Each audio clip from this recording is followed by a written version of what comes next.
An undercover black FBI agent gets tied to a pole by white cops. But then he did something that will shock you. It was just before lunchtime on a weekday, the type of hour when downtown Broad Street was usually alive with chatter and foot traffic. Office workers strolled in search of cheap takeout. Students from the local community college lingered outside a cafe, sipping iced drinks under the mild spring sun. Nobody suspected that something explosive, something terrible and deeply unjust, was about to unfold right in the open. Marcus Avery, a young black FBI agent working undercover, blended into the crowd like any other passerby. He wore faded jeans, a plain gray t-shirt, and battered sneakers. He looked like a regular guy running errands, but inside he was on high alert. For several weeks now, he had been digging into reports of racially motivated misconduct among a small group of local police officers. These officers were rumored to abuse their power for their own amusement, harassing people of color in plain view, counting on fear and complicity to shield them from consequences. The FBI needed hard evidence. That's why Marcus had been assigned this risky mission. Tucked in the fabric of his t-shirt was a hidden micro camera, transmitting a silent, encrypted live feed to a team of federal agents stationed in a utility van 3 blocks over. His supervisor, Janet Ruiz, would be watching. They had tested the camera thoroughly. Marcus knew it would show everything. The faces of the crooked officers, their voices, their actions. The plan was to let them incriminate themselves. Marcus would simply be the bait, an innocent-looking target they'd be tempted to abuse. He adjusted his pace, walking slowly along Broad Street. A black and white cruiser rolled into view from a side street, moving slowly. Marcus spotted 2 white officers inside. Perfect match. Officers Brody Wheeler and Keith Dawson. He knew their records by heart. Multiple complaints had been filed against them for roughing up young black men, taunting them with slurs, sometimes even publicly humiliating them. Internal affairs never pinned them down due to lack of credible evidence. That ended today. The squad car slowed near the curb where Marcus walked. He kept his eyes forward, as if lost in thought. He felt the car's presence like a shark circling a lone swimmer. The engine idled loudly. People on the sidewalk glanced over but kept going. Why confront the police? Most wanted to avoid trouble. "Hey you," a voice barked. Marcus turned to see Officer Wheeler leaning out the passenger window, sunglasses low on his nose. "Come here a second."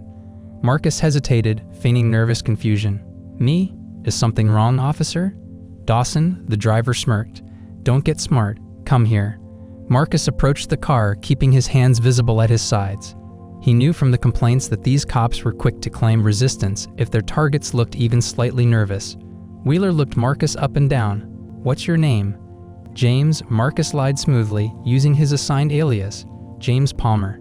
"Got ID, James?" Dawson asked, eyes narrowing. Marcus shook his head. "I just stepped out for a quick walk. I live nearby." Wheeler snorted. "Just stepped out? Huh. Dressed like that?" He gestured vaguely at Marcus's simple clothes, as if they were suspicious. "Why you hanging around here?" "Just buying lunch," Marcus answered, keeping his tone easy. He even pointed at a sandwich shop across the street. "I was heading that way." Dawson tapped the steering wheel. "I think we should check him out. Never know what these guys are up to." Marcus caught the emphasis. "These guys." He played along, acting unsettled. "Is there a problem, officers?" Wheeler opened the car door and got out. He towered over Marcus, folding his arms. "Problem? We'll see." He glanced at passersby, clearly enjoying being on display. People slowed down, curious. They sensed tension but didn't intervene. No one wanted to be the hero and end up in handcuffs themselves. Dawson stepped out too. He was shorter, stockier, with a shaved head. He gave Marcus a once-over. "Hands on the car," he ordered, pulling out a notepad as if going through the motions. Marcus obeyed silently, resting his palms on the hood of the cruiser. The metal felt warm from the sun. He could sense pedestrians whispering among themselves. A few took out their phones to record. Good. The more witnesses, the better. Marcus knew not all of them would stick around, but maybe their videos would back up the official feed. He had to appear helpless and non-threatening. Wheeler frisked him roughly, slapping at his pockets. "No ID." "That's suspicious," he said loudly, making sure everyone around heard him. "We got ourselves a troublemaker." Marcus bit his tongue. They were performing, putting on a show of dominance and intimidation. He knew they wanted to see fear. Instead, he tried to look uncertain, as if unsure why this was happening. The bystanders looked on, some frowning, others shaking their heads. A couple muttered quietly, "This is messed up." but no one stepped forward. Wheeler circled in front of Marcus, removing his sunglasses to lock eyes. "You know," he began in a low voice that carried across the sidewalk, "you people need to learn to follow rules. Hanging around like you own the place, making folks nervous." He paused for effect, watching Marcus closely. Marcus's heart clenched. They were playing right into the narrative he needed. He didn't flinch. "Officer, I was just walking to get lunch." Dawson moved closer, grinning.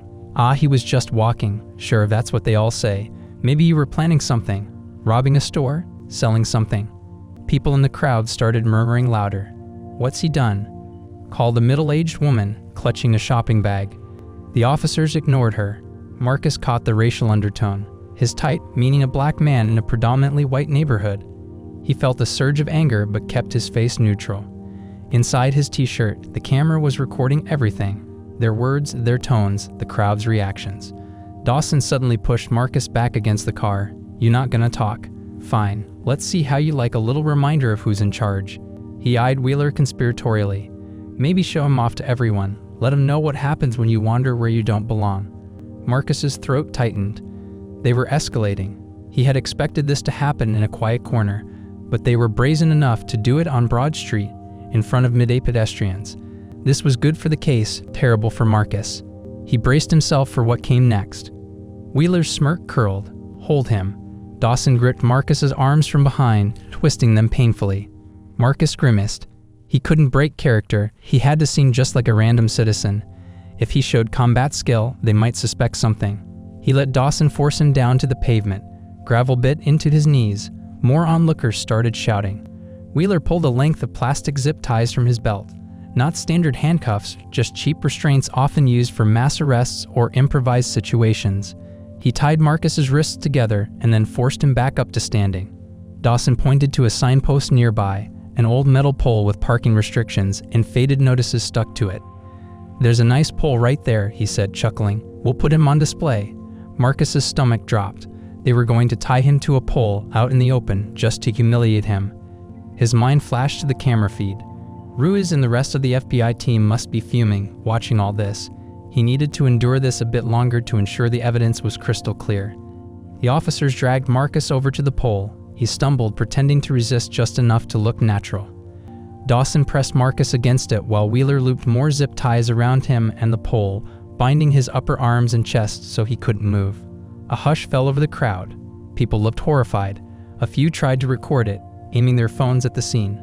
Some pedestrians hurried away, afraid to confront the cops. Wheeler stepped back to admire their handiwork, grinning like he'd just hung a piece of art. "That's what happens," he called loudly, making sure the crowd heard, "when you don't show respect around here." He turned to Marcus, voice dropping low. "How do you like the view, huh?" Marcus glared straight ahead, pretending shock and embarrassment. In truth, he was furious, but he had to keep calm. Dawson smirked. "Look at him, all tied up. Nothing to say now, huh?" He leaned closer and added softly, but still audibly enough to catch on camera, "You think your color gives you a pass? Not here. We're the law on this street." That was it, the direct mention of race. The hateful attitude laid bare. Marcus felt a surge of righteous anger. He knew they had what they needed. Still, he had to stay in character. He tried to tug at the restraints, making it seem like futile resistance. "This is illegal," he said, voice shaking. "I didn't do anything wrong." Dawson checked his watch. "You know, maybe we'll take a walk and come back later. See if he learns his lesson." He said it casually, as if leaving a dog tied to a post. Wheeler nodded, giving Marcus a condescending pat on the shoulder. "Now don't run away," he mocked, making a show of walking back to their cruiser, which was still parked in plain sight. He turned to the crowd. "And all of you, mind your business.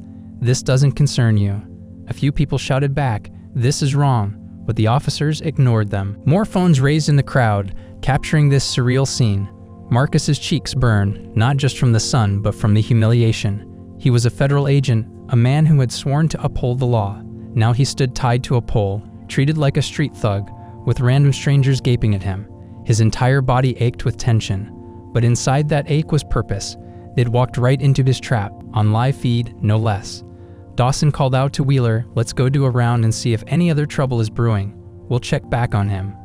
With that, both officers climbed back into their cruiser and drove off at a leisurely pace, leaving Marcus bound and helpless. The crowd parted, some following the cruiser at a distance, some staying near Marcus to see if they could help. A brave older woman approached carefully. "Are you okay?" she asked softly, eyes filled with concern. Marcus forced a shaky nod. Could someone call the news or something? He played the role of a scared victim, hoping to draw more attention.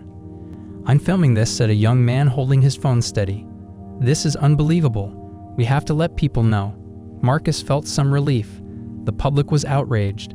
Combined with the official FBI footage, these cops wouldn't have a chance to wiggle out with fake reports or cover-ups. Still, he needed rescue. His team must have seen everything. They'd pinpoint his location. The plan was for them to come in after they got enough evidence. He figured they must have way more than enough by now. He tugged at the ties, feigning desperation. Inside, he counted the seconds. Maybe in a few minutes, an unmarked FBI car would swoop in. Or maybe they'd send uniformed officers from a different precinct, good cops who weren't in on the corruption. The crowd grew bolder now that the main threat was gone. Someone tried to pry at the zip ties with keys. Another tried to reassure him they'd get him free. Marcus thanked them, acting relieved. He couldn't tell them who he really was. Not yet. This was far from over, and revealing himself could jeopardize the operation. He looked at the concerned faces gathered around him and mustered a small, reassuring smile. "Thank you," he said quietly, because even if they didn't know the whole story, their empathy mattered. And so, beneath the midday sun, Marcus Avery waited, tied up, humiliated, but not broken. He waited for the reckoning that was sure to come. Around him, the crowd had grown. 10 or 15 people lingered, unsure whether to step in or wait for official help. Phones were still pointed in his direction, but now a few voices tried to comfort him. Meanwhile, just beyond the immediate circle of onlookers, a familiar figure observed the scene quietly.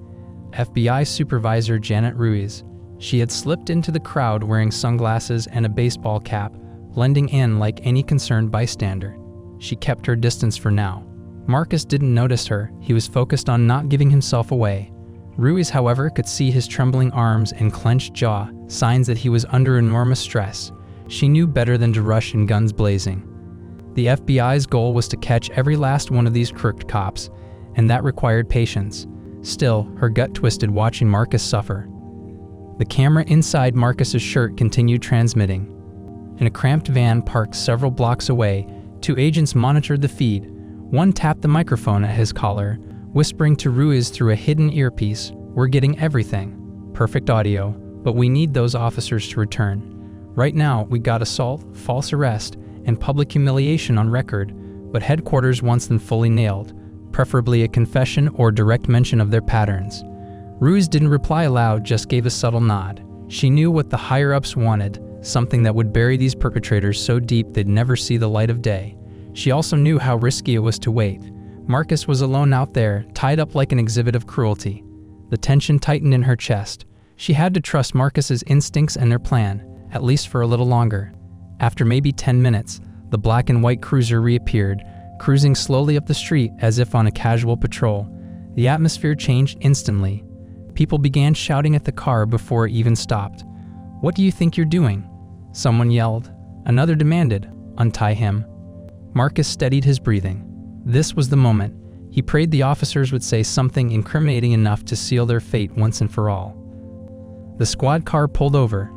Officers Wheeler and Dawson stepped out, looking surprised at the crowd's defiance. Wheeler raised his hands mockingly. "Wow, look at this. A fan club," he said, strolling toward Marcus with exaggerated calm. Dawson stayed a few steps behind, scanning the faces. He seemed annoyed by the phones pointed at them. Wheeler's gaze fell on Marcus. "You still here?" he asked, as if expecting him to have vanished into thin air. Then, in a louder voice so everyone could hear, "Now, why are all you people making such a fuss?" "We're just keeping the streets safe." A burst of indignation rippled through the crowd. "Safe from what?" shouted a student holding her phone steady. "He didn't do anything." Wheeler gave a theatrical shrug. "So he says, but we know how certain types operate. Better to keep a close watch." He put extra emphasis on certain types, drawing angry murmurs from the bystanders. Marcus kept silent, letting the officer's words hang in the air. The tension worked in his favor. He noticed Ruiz at the edge of his vision, standing calmly with folded arms. Good. Help was near. Dawson stepped forward, glaring at the crowd. "Everyone back up. This is official police business. When nobody moved, he puffed out his chest, trying to intimidate them. I said, "Back up." A few people retreated a step or two, but most held their ground. The man in the suit, voice trembling with anger, said, "You can't leave him tied up like this. It's illegal." Wheeler turned slowly, his eyes narrowing. "Illegal? I see a suspicious individual. I detain him." Simple as that. He stepped closer to Marcus, giving the zip ties a playful flick. Unless, of course, he'd like to talk. Maybe tell us why he's here. Marcus took a steadying breath and decided to push them further. He needed them to confirm their twisted motives plainly. "I told you I was just walking. I have rights." "You can't do this," he said, trying to sound both scared and indignant. Wheeler laughed. "Rights?" He glanced at Dawson, smirking. "He thinks he has rights." Marcus could feel the intensity rising. If the officers got spooked, they might attempt something worse. Or they could untie him and vanish before official backup arrived. He shifted slightly, letting the camera catch Wheeler's face at a clear angle. Dawson ran a hand over his shaved head, his voice quieter but still audible. "Look, we can't stay here forever. Too many eyes." He nodded at the crowd. Wheeler glanced around, a scowl forming. "All right," he said, stepping closer to Marcus again. "You want out? Fine, but first, an apology." Marcus tilted his head, confused. "Apology? For what?" "For wasting our time," Wheeler spat. "For thinking you could stroll through here like you own the place." Dawson chuckled bitterly. "And for making a scene, drawing this crowd. We're in charge here, not you." The crowd erupted with objections. Ruiz took a subtle step forward, careful not to blow her cover yet. She listened as the officers dug their own grave. Marcus stayed focused. "I'm not apologizing for existing," he said firmly, letting righteous anger slip into his voice. "This is wrong, and you know it." Wheeler's eyes flashed. He reached forward and grabbed Marcus's chin roughly, forcing him to look straight into his eyes. "Watch your tone," he hissed. Then he raised his voice again, speaking to the crowd as if giving a lesson. "You all see what happens when certain people forget their place. We have to remind them." More recording phones lifted. Someone shouted, "You're done." People are watching. Another yelled, "This will go viral." Dawson sneered at the phones. "Post all you want. We know how to handle reports, don't we, Wheeler?" He sounded confident, too confident. And that was the last piece Marcus needed. The admission that they could handle any reports suggested they were experienced at covering their tracks. This, combined with the abusive language and unlawful detention, was more than enough for a slam-dunk case. He caught Ruiz's eye. She moved her hand in a subtle signal. Time was up. From the edge of the crowd, a sudden shift occurred.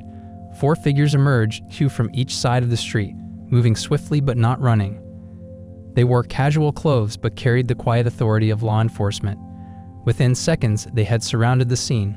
One of them, a tall woman with a determined expression, stepped forward and flashed a badge.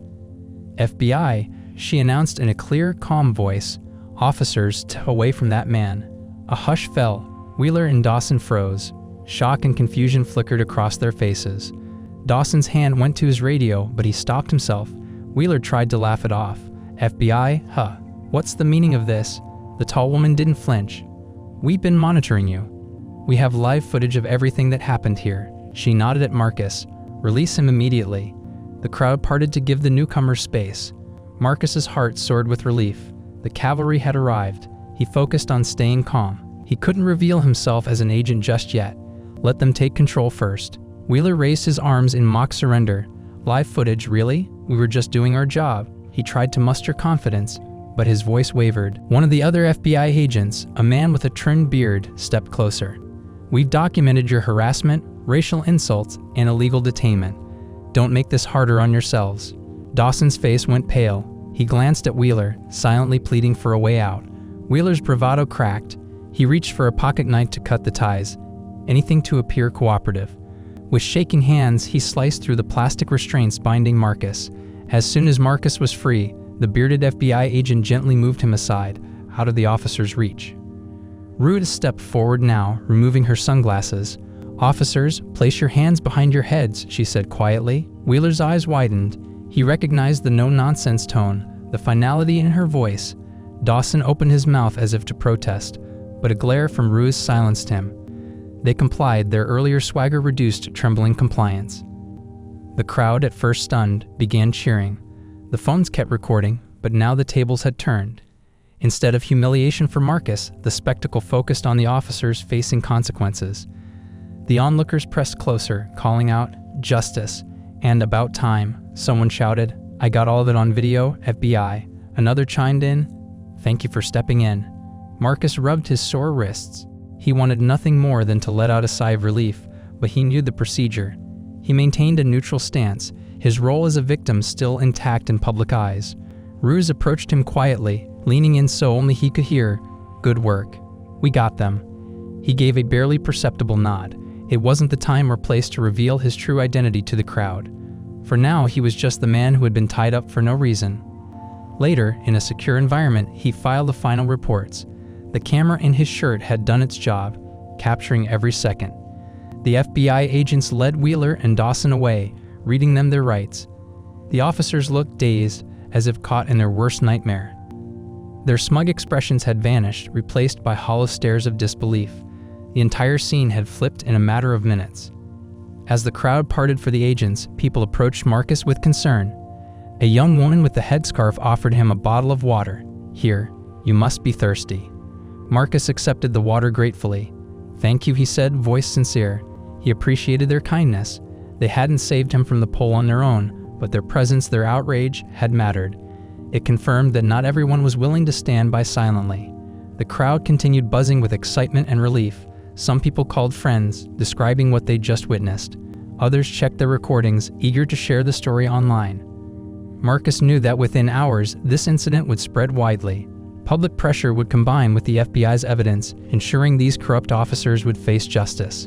As Ruse and the team guided Wheeler and Dawson into an unmarked car, Marcus stepped away with another agent who posed as a sympathetic officer from a different precinct. The agent quietly told him, "We'll get you medical attention and take your statement." That was brave. Marcus nodded, exhaustion replacing adrenaline. He thought back to the humiliation, the anger, and the tension he'd endured. It was worth it. The corrupt officers hadn't just slipped up, they'd all but confessed their mindset in front of a live audience. He followed the undercover agent away from the crowd. Behind him, curious voices and cheering still filled the air. Ahead lay the future resolution of this case, a process he would see through to its rightful conclusion. In a borrowed conference room inside a temporary FBI field office, Marcus sat at a small table and stretched his sore arms. He had been freed less than an hour ago, but the memory of those plastic ties still lingered like phantom pressure. Across from him, Supervisor Janet Ruiz watched quietly, arms folded. The hum of an air conditioner and the distant ring of telephones formed a soft backdrop. There were no windows, just sterile walls and a single overhead light. It was a far cry from the tense street scene he had just escaped. Ruiz broke the silence. "The two officers are in custody, being processed down the hall." She leaned against the table. "We got everything on record. The district attorney's office has been notified." Marcus nodded. He understood the procedure, statements, evidence review, and likely a media storm once the news spread. Those curt cops had boasted as if they were untouchable. Now FBI surveillance and public cell phone footage had boxed them in with no escape. But Marcus knew that, in these cases, pushback often came from unexpected places. Lawyers, union reps, even colleagues sympathetic to the accused. He had to stay focused. The door opened again, and a man in a dark suit entered, introducing himself as Special Prosecutor David Lynn. He carried a slim folder and exuded calm efficiency. "We got them in separate rooms," he said to Ruiz, then glanced at Marcus with a respectful nod. "We'll try to get a formal statement from you soon. For now, we're working with the footage and preparing initial charges." Lynn set down the folder. "We have Officer Wheeler's and Officer Dawson's basic records. Complaints, inquiries, nothing ever stuck, but they've been on internal affairs radar. Today's events give us what we need." Marcus rolled his shoulders, still feeling the day's tension. "They might try to claim it was a misunderstanding," he said, knowing how often abusers twist the narrative. "Or say they suspected me of a crime." Ruse nodded grim. "They'll have to explain the racist remarks and the physical restraint without cause. Hard to spin that." Lynn agreed. "We have clear audiovisual evidence, and it's compelling. Still, I won't underestimate their defense. Their attorney just arrived." A sour taste formed in Marcus's mouth. Of course, they'd have legal counsel instantly. That was their right, but he despised the idea of anyone trying to excuse what those officers did. As if on cue, another agent poked his head through the door. "The defense lawyer is asking for a meeting with the prosecutors," he said, sounding annoyed. Lynn sighed. "I'll see what they want," he said, heading for the door. "Keep me posted, Ruiz." When the prosecutor left, Ruiz turned to Marcus. "We'll let Lynn handle that. In the meantime, you should know that your camera feed was flawless. Headquarters is pleased. They're discussing how this can open the door to investigating if there are more officers involved." Marcus's jaw tightened. "You think Wheeler and Dawson had accomplices?" Ruiz shrugged. "They weren't shy about their behavior. It's possible they did this before with others, or that someone higher up allowed it. Today's footage might encourage more victims to come forward." That brought Marcus a small measure of satisfaction. If exposing these two meant a larger cleanup, so be it. He drained the rest of his water and tried to relax. It was nearly impossible after the ordeal, but he knew the fight wasn't over. A few minutes passed before Lynn returned, his expression neutral. "Their lawyer claims the officers acted on suspicion of trespassing and attempted theft," he said dryly. "Total nonsense, but we saw it coming." Ruiz snorted. "Did they mention why they tied him to a pole and humiliated him in front of bystanders?" Lynn gave a humorless smile. "That's where their story falls apart." The lawyer hinted at stress. Poor judgment, even tried to suggest the presence of a crowd influenced their actions. "None of it justifies what we saw. We'll hold firm." Marcus listened silently. He was grateful for the support, but he also knew legal battles could get messy. "Are we bringing me in as a witness today?" he asked. Lynn shook his head. "Not yet. Let's let their own words sink them first. We'll use your testimony after we've gotten more out of them." Ruiz nodded and picked up a tablet from the table. "We have real-time audio from the interrogation room. Let's listen in for a moment." She tapped the screen, and a muffled feed crackled to life, capturing voices from the next room. Officer Wheeler's voice emerged, sounding frustrated and defensive. "We didn't know who he was. He looked suspicious. We were doing our job." His tone lacked the cocky arrogance Marcus remembered from the street. Then came Dawson's voice, quieter but anxious. "Come on, we never hurt him. He was resisting, right? Isn't that what we say?" Marcus rolled his eyes at that. So now Dawson wanted to rewrite the scene. He glanced at Ruiz. She pressed her lips into a tight line. The FBI had the raw footage. No resisting had occurred. The agents had watched everything live. Ruiz turned off the audio feed, shaking her head. "Let them squirm. The recorded evidence is stronger than any excuse they can come up with." Marcus decided to address something bothering him. "What's the next step for me personally? Should I stay under wraps as a victim, or do we reveal I'm FBI?" Ruiz considered this. "We might keep your status low-key for now. The public knows a man was abused. We haven't announced you're an agent. If that comes out, the defense might try to spin it as entrapment. We have enough on them without complicating the narrative." He understood. Sometimes the simplest public story is the best. A victim, recorded cruelty, and swift justice. No need to mention the undercover angle unless necessary. Lynn checked his watch. "I'll head back to the interrogation. We're prepping formal charges." Just then, the door swung open. Another agent entered, Caroline Morris, an analyst Marcus recognized. She looked uneasy. "We got a situation," she said, holding up her phone. Footage from the scene is spreading fast online. A few local pundits are already framing it as a heroic intervention by the FBI, but others are questioning why we didn't step in sooner. Marcus sighed. There would always be critics. "We had to document the crime properly," he said. "Without evidence, they'd walk free." Ruiz put a hand on his shoulder. "Don't worry about the chatter. Our priority is the case. The truth is on our side, and we can explain our methods later if needed." Morris nodded and continued. "Also, the police department's public relations office has issued a brief statement saying they're cooperating with the FBI and that these two officers don't represent the force. They're trying to distance themselves." "Let them," Ruiz said with a shrug. "They should have cleaned up their own mess long ago." She turned to Marcus. "At least the department isn't defending them publicly. That's a step in the right direction." Marcus was silent, imagining how many victims never got justice. Today would change that, at least in this city. He stood and paced a few steps. The soreness was less intense now. "What about the witnesses who were on the street? Are we talking to them?" Ruiz nodded. "We have agents interviewing several who stayed behind. They'll confirm what happened. The media coverage plus eyewitness statements will make this airtight." Morris cleared her throat. "One more thing. I've flagged a few social media accounts that appear sympathetic to the officers, claiming the video doesn't show what happened before they approached you. We know it's nonsense, but just be aware. We might face misinformation." "Typical," Marcus said, shaking his head. Let them try. We got the full tape from the start. The door opened again. This time Lin walked back in. He looked satisfied. They've lawyered up completely now, refusing to say anything else. We're moving forward with charges. The DA wants them arraigned by tomorrow. Ruse looked relieved. Good. Marcus can provide a statement this afternoon. Lin agreed. Yes, let's get that done. He paused, meeting Marcus's eyes with respect. You're the key witness. After we charge them, I recommend you take a few days off. Let the legal machine grind. We got everything we need. A small smile tugged at Marcus's lips. Some rests sounded great. He wanted a hot shower, a change of clothes, and a chance to process everything. I'll stick around for the statement. Ruse stepped forward, placing a file in front of Marcus. This has the official form. Just detail your perspective of today's events. Keep it factual. We have all the emotional proof on video. A knock on the door interrupted the soft hush of the room. Another agent entered with a nod to Ruse.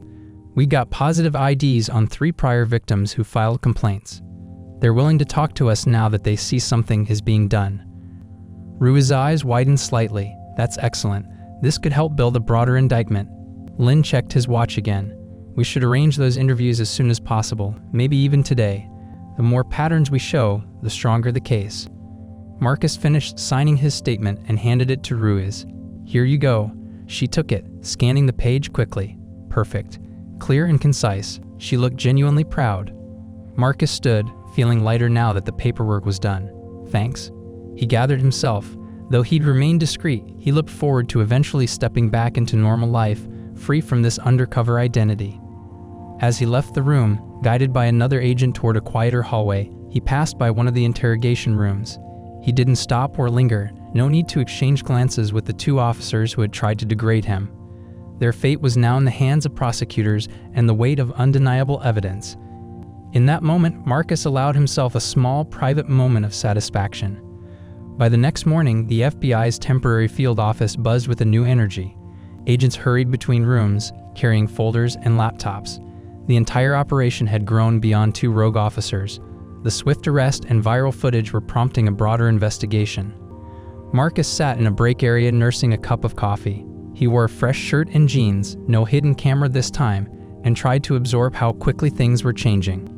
Lin, the special prosecutor, arrived carrying a stack of printouts. He greeted Marcus with a respectful nod before turning to Supervisor Ruiz, who stood by a corkboard pinned with photographs and timelines. Overnight, 3 more victims had formally come forward, each telling stories that mirrored Marcus's experience. Now that they saw swift action being taken, they dared to speak up.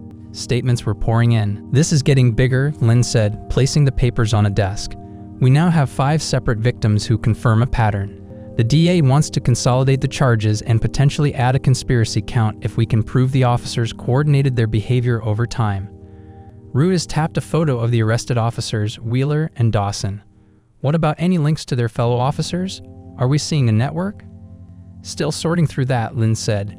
Internal Affairs is suddenly very cooperative. A few detectives from the local PD came in this morning with disciplinary files that paint a rough picture. Apparently, Wheeler and Dawson bragged about their conduct to colleagues, some of whom may have turned a blind eye. Marcus, listening from the side, felt a tightness in his chest. He knew systemic problems rarely stopped at 1 or 2 people. Do we know if their superiors ever got wind of this? Rude shook her head, not confirmed yet. The department's brass claims ignorance, but we'll keep digging. If anyone higher up knew and stayed silent, we'll find out. Outside the hallway, a gentle knock preceded the entrance of Caroline Morris, the analyst who had tracked social media responses the previous day. She carried a thin tablet, her face serious. We've got a new twist, she said. A city council member is calling for a special hearing. She wants answers from both the police department and the FBI. Seems like she's seeking political points, but it could help us shed more light. Lin exhaled slowly. A hearing means media frenzy, but also an opportunity to present hard facts. Could force the department to be more transparent. Marcus remembered the crowd that had formed around him when he was tied to the pole. The public's outcry had been genuine. A public hearing might keep the momentum toward accountability alive. If this hearing happens, do we testify? He asked quietly. Rude studied him, considering the risks of revealing his undercover role publicly. We'll see. We might rely on the video evidence and victim statements first. Your identity as an FBI agent doesn't have to come out. You did your job, and we got more than enough without complicating the narrative." Marcus accepted that with a small nod. He wasn't eager to become a public figure in this case. He had done what was needed. Now the system could carry the torch. Not long after, another door creaked open. An older black man with silver hair and kind, tired eyes stepped inside, escorted by an agent. "This is Mr. Gaines," the agent said softly, "one of the victims from last year's incident." Lynn walked over, hand extended. "Mr. Gaines, thank you for coming. We appreciate your courage." Gaines gave a polite handshake but looked uneasy. "I never thought I'd step foot in a federal office for this," he said. "Last time I reported something, I got told to drop it. But after seeing that video on the news yesterday, I knew I had to try again." Marcus remembered the footage making headlines, images of him tied to a pole, eyes filled with confusion and anger. That stark visual had rattled the community. Now it was galvanizing people like Gaines. Marcus couldn't help feeling grateful for that unfortunate moment. It had achieved what countless formal complaints never did: undeniable evidence. Gaines took a seat and began to describe his experience. Wheeler and Dawson had confronted him near a bus stop, accused him of loitering, and shoved him against a wall. No one helped, and his initial complaint went nowhere. Now, with the FBI involved, he hoped his account would finally matter. As Gaines spoke, Marcus watched silently. Each detail matched the pattern: random harassment and casual cruelty. The room felt charged with quiet determination. Agents took notes, and Lynn asked careful, respectful questions. Ruse stood by, arms crossed, focused on every word. No one doubted Gaines now. When the interview ended, Ruse walked Gaines to the door. "Thank you," she said, her voice sincere. "Your testimony helps build a stronger case." Gaines nodded. Glad someone's listening this time. He left with a quiet dignity that touched Marcus deeply. Here was a man who had been wronged and ignored, now finally heard. After Gaines departed, Lynn rubbed his forehead. "We've got enough for multiple charges: hate crime enhancements, assault under color of authority, unlawful restraint, and now a pattern of misconduct. The DA is going to have a field day." He flipped through his notes. "I'll push for an early trial date. The defense will try delaying tactics, but public pressure is high."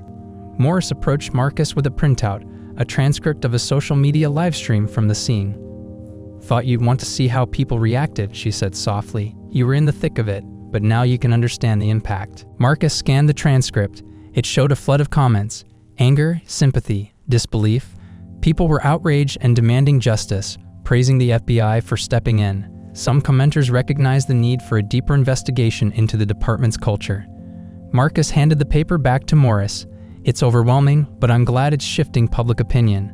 Just then, another agent announced from the doorway, "We got a call from the police union's representative.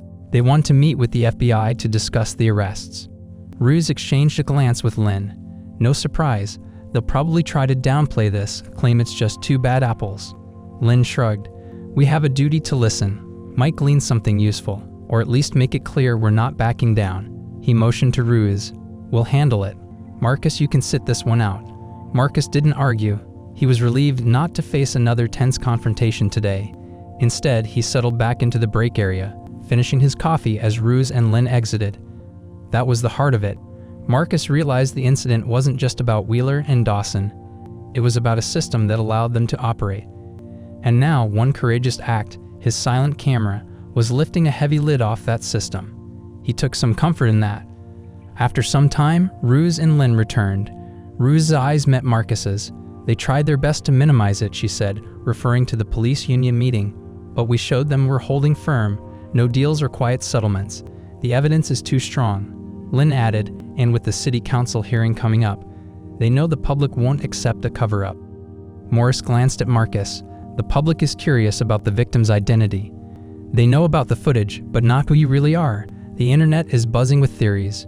Marcus stiffened slightly. He'd remain just the victim to the world, but that anonymity wouldn't last forever, especially if he was needed to testify. He looked at Ruse, who offered a supportive nod. "I know you said we might keep it simple," Marcus said carefully. "But if the council hearing demands transparency, maybe I should tell my story fully as who I am." Lynn and Ruse exchanged looks. The idea carried risks. Once revealed as FBI, defense lawyers might cry entrapment. But then again, the evidence was overwhelming. and public trust might deepen if they saw an agent stepping forward to confirm the truth, not just as an enforcer, but as a person who endured abuse firsthand. Ruiz took a breath. It's a serious decision, but considering how the investigation is unfolding, dozens of victims, a public outcry, a council hearing, it might be beneficial. Your revelation could reinforce that we're not playing games. We had to go undercover because the system failed people. Lynn nodded slowly. It could strengthen the moral argument, show that we believed so strongly in catching them that we risked one of our own. Just be sure you're ready for the spotlight, Marcus. Ruiz offered a tight smile. We'll coordinate before the council hearing. For now, focus on resting. We still have days to prepare and weigh all the angles. Lynn packed up his papers, concluding, this case is unfolding rapidly. Let's make sure every step counts. Morris stood and stretched. The world is watching. Whatever we do next, let's do it right. Marcus rose from his chair and walked toward a window at the far end of the corridor. He gazed out over the city's rooftops, soaking in the sunlight. Yesterday, he had been just another face on a busy street, silently capturing injustice. Today, the case had grown into a catalyst for change. Tomorrow, he might be the face of that change, stepping forward as both victim and agent. The old municipal chamber was packed from wall to wall. Rows of wooden benches were filled with citizens, journalists, community leaders, and activists. The steady hum of murmured anticipation hovered in the air. This city council hearing had become the event everyone talked about, driven by the recent scandal involving two rogue officers who had humiliated a black man in broad daylight, footage that had gone viral and sparked outrage. Only a handful of people knew that the victim in that footage was, in fact, an undercover FBI agent. At the front of the chamber, a long table held the mayor and several council members. Their faces were stern, as if bracing for a storm. On one side of the chamber sat representatives from the police department, looking stiff and uneasy. On the other side were Supervisor Janet Ruiz, Special Prosecutor David Lynn, and a few FBI agents who had worked this case from the shadows. Next to them, flanked by their lawyer, sat Officers Wheeler and Dawson. The men captured on camera abusing their power. They had been suspended and questioned, but until this hearing, the full truth had not been laid bare. They appeared tense yet defiant, believing their lawyers' assurances that this might still blow over. Marcus Avery waited in a small side room, his heart steady but focused. This was it, the moment he would step forward, reveal his role, and ensure no escape for the corrupt officers. Over the past week, the FBI had gathered overwhelming evidence, victim testimonies, internal documents, and the original footage from Marcus's hidden camera. The public knew the FBI had intervened, but no one outside a select few knew the victim tied to that pole was actually an agent gathering undeniable proof. Inside the main chamber, the mayor tapped the microphone. This hearing is called to order. We're here to address allegations of police misconduct and to understand the FBI's findings in this case. Lynn stood first, speaking with calm authority. He outlined the core facts: two officers accused of repeatedly targeting and humiliating citizens, especially people of color. He mentioned numerous victims who had come forward, bolstered by a remarkable piece of video evidence. The council members listened intently. The audience sat silent, phones ready to record every word. One council member adjusted her glasses, leaning forward. Mr. Lynn, we've seen that footage. It's disturbing. The public wants to know. How did the FBI get such close-up evidence? Lynn glanced at Ruiz, who took her cue. Standing tall, she replied, "We embedded an undercover agent in the environment where these abuses were rumored to occur. The agent recorded the event as it happened." This caused a ripple of surprise. Everyone had assumed the footage came from a bystander's phone. Wheeler and Dawson exchanged nervous looks. The lawyer beside them frowned, whispering frantically into their ears. The mayor pressed, "You're saying the victim on that tape was actually an FBI operative?" Ruiz's voice was clear. "Yes. We had received numerous complaints that went nowhere. Our undercover agent placed himself at risk to obtain irrefutable proof. The man you saw tied to the pole was working with us." An uneasy murmur spread through the crowd. The officer's lawyer stood, raising a hand. Objection, or rather a request for clarification. "Are you implying entrapment? Did your agent provoke my clients?" Ruiz shook her head. "Our agent did nothing but walk down the street. Your clients chose to target him based solely on their biases." The mayor frowned. "If the victim was an FBI agent, can we hear from him directly?" Ruiz nodded and turned to the side door. Marcus stepped out, wearing a simple suit. As he approached the front, a hush fell. Marcus's face was familiar, captured in that infamous video where he'd been tied to a pole. Journalists and onlookers recognized him immediately, gasping softly. Wheeler and Dawson stiffened, their eyes wide.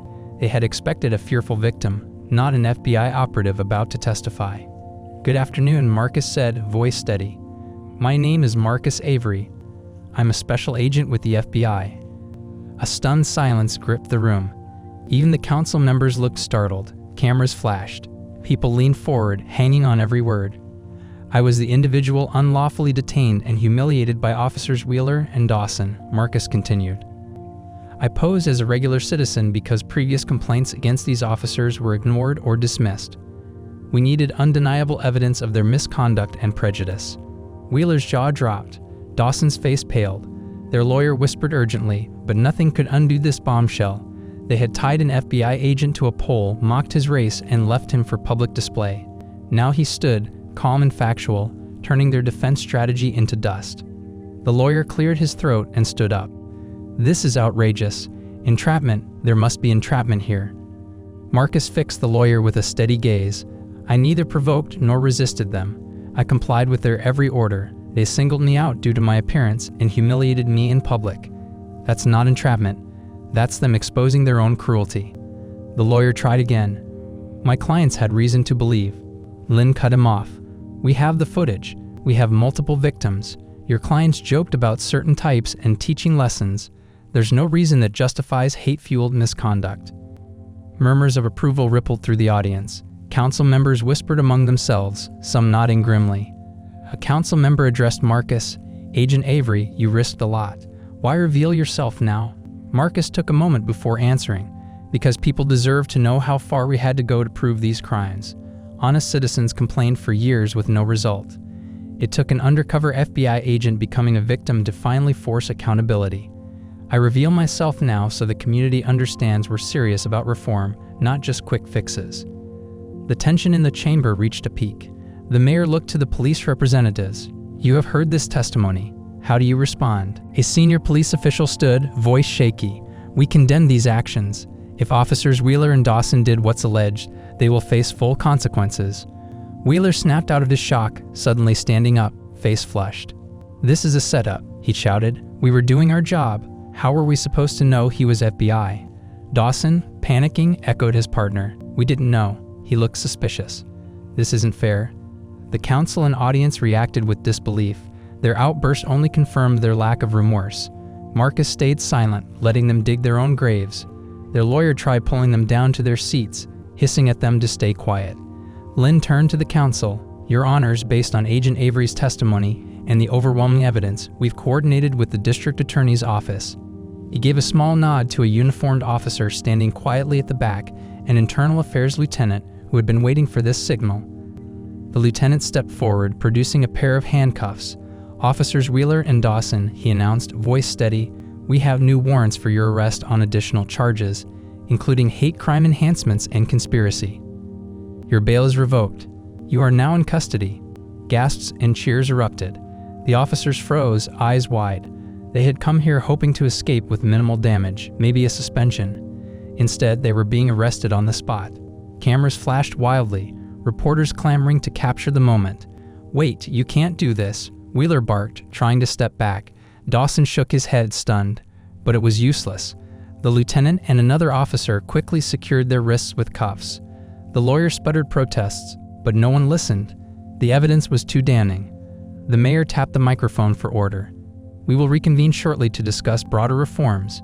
For now, these arrests conclude this part of the hearing. Let it be known that this council will not tolerate such abuses." The chamber buzzed with excitement and relief. As Wheeler and Dawson were led away, Marcus stepped back, meeting Ruse's eyes. She offered a proud nod. Lynn appeared beside them, face lit with satisfaction. Morris hovered nearby, recording the scene for official documentation. Marcus felt a weight lift from his chest. His undercover role had been a last resort, a painful gamble. But the outcome was clear. The officers who had terrorized innocent people were now handcuffed, exposed before the entire community. Their shocked faces proved they never expected to be held accountable. The law had caught them at last. Ruse placed a hand on Marcus's shoulder. "You were brilliant," she said quietly. "Your testimony left no doubt. Their reaction sealed the deal." Marcus managed a small smile. "I'm just glad it's over. Now the city can start healing. The victims who spoke up will see that their voices count." Lynn joined them. "This will likely prompt more investigations, deeper reforms. The council will propose new oversight measures. The department can't hide behind excuses anymore." They made their way toward the exit, passing reporters who tried to shout questions. Ruse shielded Marcus with a raised hand. He didn't need to say more. The footage, his testimony, and the officer's fresh arrest spoke volumes. Outside, the afternoon sun felt warm and reassuring on Marcus's face. He took a deep breath. The city would not change overnight, but today it took a bold step toward accountability. He had helped crack open the door to that future. As they descended the stone steps, people in the crowd recognized him and applauded softly. A few chanted, "Thank you." Marcus dipped his head in acknowledgement. He wasn't a hero, he was an agent doing his duty. But if his actions inspired trust and courage in others, then he had done something worthwhile. He walked on, side by side with Ruse and Lynn, knowing that the final arrest had been made in full public view after the truth came out. Nothing could erase what had happened, but at least now, justice would run its course.